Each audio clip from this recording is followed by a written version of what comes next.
Hello बच्चों, कैसे हो।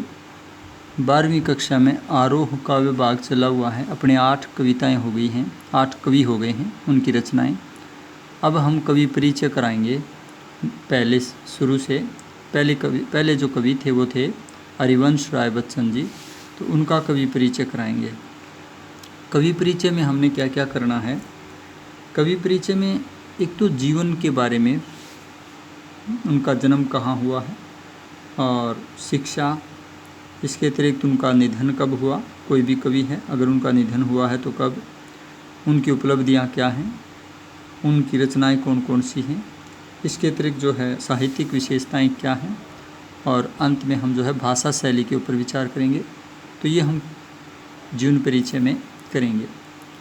जीवन परिचय ज़्यादा बड़ा नहीं लिखना होता, ये 3 नंबर का आता है।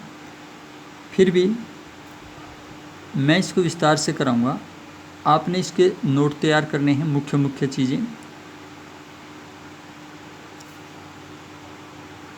कोशिश करें कि इसको पूरा लिखें और उसके बाद मुख्य चीज़ों को रेखांकित करके उनको याद करें।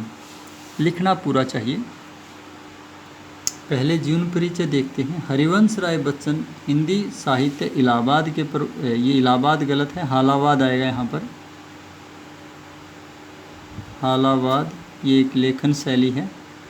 हालावाद के प्रवर्तक माने गए हैं, शुरुआत इन्होंने की थी। उनका जन्म 27 नवंबर 1907 को प्रयाग के साधारण कायस्थ परिवार में हुआ और प्रारंभिक शिक्षा उनकी जो है वो म्यूनिसिपल स्कूल में हुई। बाद में कायस्थ पाठशाला और सरकारी स्कूल में पढ़ते रहे। प्रयाग विश्वविद्यालय से उन्होंने जो है अंग्रेजी में यहाँ दाखिला लिया, परंतु असहयोग आंदोलन के कारण जो है पढ़ाई बीच में छोड़ दी। 1939 में काशी विश्वविद्यालय से बीटीसी डिग्री प्राप्त की। इलाहाबाद विश्वविद्यालय में प्राध्यापक के रूप में भी काम करने लगे। इसके बाद वे इंग्लैंड चले गए, जहां से उन्होंने अंग्रेजी साहित्य में एमए और पीएचडी की उपाधियां प्राप्त की। सन 1955 में भारत सरकार ने उन्हें विदेश मंत्रालय में हिंदी विशेषज्ञ के पद पर नियुक्ति दी। वे राज्यसभा के सदस्य भी मनोनीत हुए। बच्चन जी को सोवियतलैंड साहित्य अकादमी पुरस्कार, सरस्वती सम्मान और भारत सरकार द्वारा पद्म भूषण सम्मान भी प्राप्त हुआ। ठीक है, पद्म भूषण जो है 1976 में इनको मिला है। 2 चट्टान नामक रचना पर इनको मिला है। रचनाएं देखिए, बच्चन जी एक प्रतिभा संपन्न साहित्यकार हैं। उनकी रचनाएं देखिए, काव्य संग्रह हैं। काव्य संग्रह क्या होता है?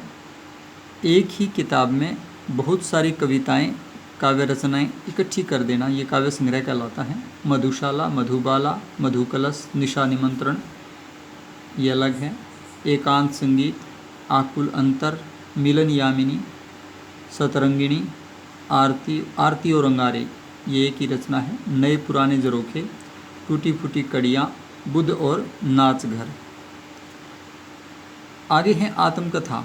इनकी आत्मकथा 4 खंडों में इन्होंने लिखी है। पहला खंड है क्या भूलूं क्या याद करूं, उसके बाद अगला खंड नीड का निर्माण, फिर तीसरा नंबर पर जो है बसेरे से दूर, और आखिरी खंड है 10 द्वार से सोपान तक। अनुवाद देखिए, इनके अनुवाद यानी किसी दूसरी भाषा में लिखी गई रचना को अपनी भाषा में या हिंदी में या किसी अलग भाषा में लिखना, ये अनुवाद कहलाता है। इसमें मूल रचनाकार नहीं होता है लेखक, बल्कि ट्रांसलेटर होता है। हैमलेट, जनगीता और मैकबेथ ये इनके अनुवाद हैं। डायरी, इनके द्वारा लिखी गई डायरी एक अलग शैली है। जैसे काव्य अलग है, आत्मकथा अलग है, वैसे ही डायरी शैली होती है जो रोजनामचा भी कहलाती है। प्रतिदिन का घटनाक्रम लिखा जा सकता है उसमें। तो डायरी में है प्रवास की डायरी, प्रवास के दौरान इन्होंने लिखी थी। इसके बाद है साहित्यिक विशेषताएं, इनकी क्या क्या हैं वो देखिए।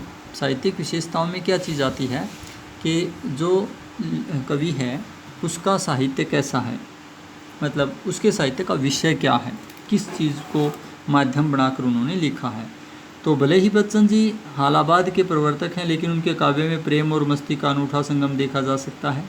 वे प्रेम और सौंदर्य को जीवन का अनिवार्य अंग मानते हैं। इसके साथ साथ उनमें मानवतावाद की विराट भावना देखी जा सकती है, परंतु उनकी कुछ कविताओं में व्यक्तिगत भावना भी देखी जा सकती है। इसके अतिरिक्त रहस्य, अनुभूति और सामाजिक चेतना भी उनकी काव्य रचनाओं के मुख्य विषय हैं। मानवतावाद और व्यक्तिगत को आप समझ गए होंगे, लेकिन रहस्य अनुभूति में क्या होता है, जैसे आत्मा का विषय, जो अदृश्य चीज़ें होती हैं उनके बारे में कोई चिंतन करना, ये रहस्य अनुभूति कहलाती है, या ईश्वरीय सत्ता के बारे में चिंतन करना। आगे है इनकी भाषा शैली।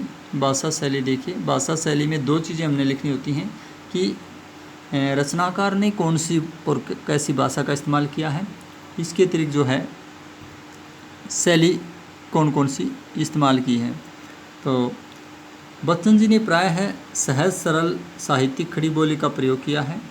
उनकी भाषा में संस्कृत के तत्सम तद्भव, उर्दू, फारसी और अंग्रेजी के शब्दों का खुलकर प्रयोग हुआ है। यही नहीं, उन्होंने अपनी काव्य रचनाओं को शब्दालंकारों और अर्थालंकारों से सजाने का प्रयास किया है। उनकी भाषा सहज, कल्पनाशील और सजीव बिंबों के लिए प्रसिद्ध है। तो यहाँ पर भाषा के बारे में बताया गया है, इनकी शैली के बारे में नहीं बताया गया है। और इनकी रचना को पढ़ने के हिसाब से अगर देखा जाए तो ये शैलियाँ आप लिख सकते हो। भावात्मक शैली है, इन्होंने अनेक शैलियों का बहुत सफलता से प्रयोग किया है। भावात्मक, व्यंग्यात्मक शैली, इनकी जो शैलियाँ हैं व्यंग्य प्रधान भी है, और वर्णनात्मक और चित्रात्मक शैली का भी इन्होंने प्रयोग किया है। मुक्तक शैली का प्रयोग इन्होंने किया है, मुक्तक आदि शैलियों का प्रयोग किया है। मुक्तक आदि शैलियों का प्रयोग किया है, ये आप लिखोगे तो ये पूरा हो गया है।